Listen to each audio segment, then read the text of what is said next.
We all know that Einstein was a genius, so much so that his brain would work more than 1,000 scientists. Things which we never thought of, let alone understand. Einstein worked on those things and had made it easy for the whole world. Albert Einstein was a physicist who published the theory of special relativity, EIMC2, and formulating the photoelectric laws and left the world surprised. And therefore he was awarded the Nobel Prize. Seeing his extraordinary thinking and understanding power, people believed that Einstein had an extraordinary brain, which was quite different from ordinary human. Einstein too knew this, and therefore he didn't want his body to be researched upon after his demise. Rather, he had instructed his body to be cremated. But the same happened what Einstein was afraid of. On the 13th of April, 1955, when Einstein died in Princeton Hospital, the doctor came to perform the autopsy, stole Einstein's brain secretly, because he was curious to know what's there inside the brain of this genius. Once again, welcome to the new video. The doctor who stole Einstein's brain was Dr. Thomas Harvey, who was more interested in studying this brain than facing the consequences. When the Princeton Hospital came to know about this incident, they fired him. But Dr. Harvey was successful in pursuing Hans Albert to give him permission to research upon his father's brain and let the world know about it. From that day, a long journey started for that brain.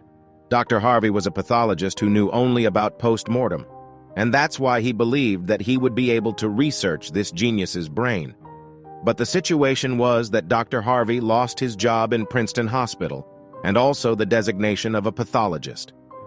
Dr. Harvey took Einstein's brain to Philadelphia, Pennsylvania, where he took a lot of photos of the brain and cut them into 240 small pieces, and preserving every piece in separate jars, he hid all of them in his basement. Because of this, he had arguments with his wife, as his wife used to threaten him that she will throw this brain outside. The arguments eventually lead to divorce, and Dr. Harvey went Wichita, Kansas with the brain, where he started working as a medical supervisor. And here in his free time, he tried to study Einstein's brain. After that, he frequently switched jobs and moved to different cities with the brain. Even after many years, Dr. Harvey couldn't do any solid research on Einstein's brain. Instead, his medical license was canceled, and the situation was so bad for him that he had to start working in a plastics factory.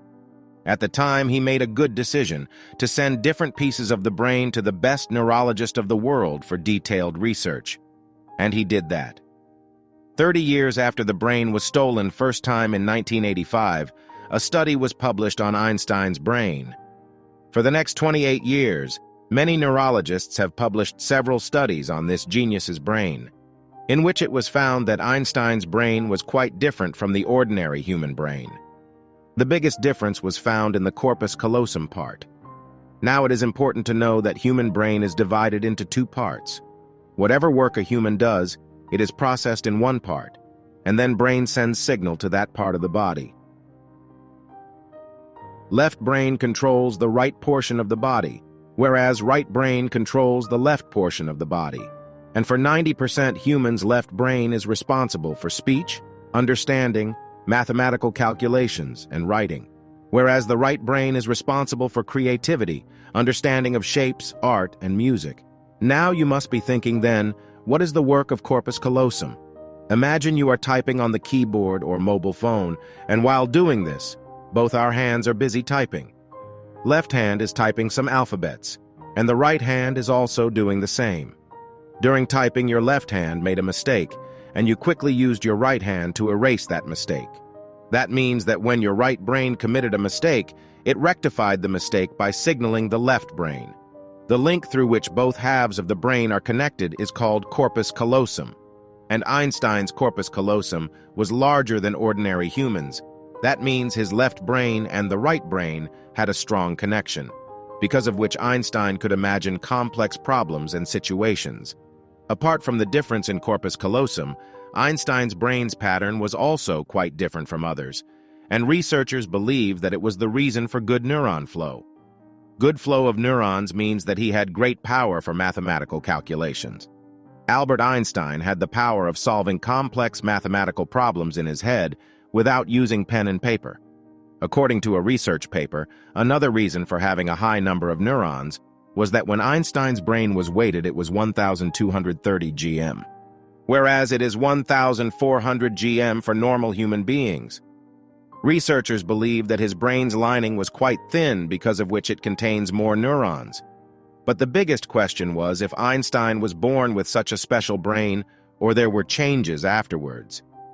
After researching, it was found that when Einstein was born, he started speaking after the age of 5, whereas other children start speaking at the age of 2 or 3. Even after he started speaking, he didn't like to speak much and remained lost in his own thoughts. He had less memorizing power, and not only that, he found it difficult to memorize simple multiplication table. He was master in processing maths and number in logical ways rather memorizing them. In his school life, although he failed in other subjects, but he excelled in mathematics and science. When Albert Einstein was 12 years old, a family teacher left his geometry book in Einstein's house. Surprisingly, Einstein read that book in one day and cleared his geometric concepts. Not only that he became master of integral and differential calculus at the age of 14, his grip on maths and science was so strong that professors used to become nervous when he used to raise his hands for asking question, because often Einstein's questions were difficult for even teachers to understand. From a very young age, he wanted to encapsulate the laws of the universe in a small equation, and this became his life's mission. At the age of 26, Einstein published 4 research papers and made the world surprised, and therefore he was given PhD degree and awarded Nobel Prize for playing outstanding role for humanity. Without Einstein's theses, science is incomplete. Many doctors and scientists came to the conclusion that Einstein's brain became special after his birth. The biggest reason behind it was when he couldn't find an answer to his questions, he tried to find answers with the help of his brain. Doing so from a young age specially developed his brain. Today, Einstein's brain is kept in America's The Mutter Museum, which are preserved with great care in microscopic slides. If you liked this video, then like it, subscribe to this channel, and do tell us in the comments section that would you like to see such videos. Till then, keep watching.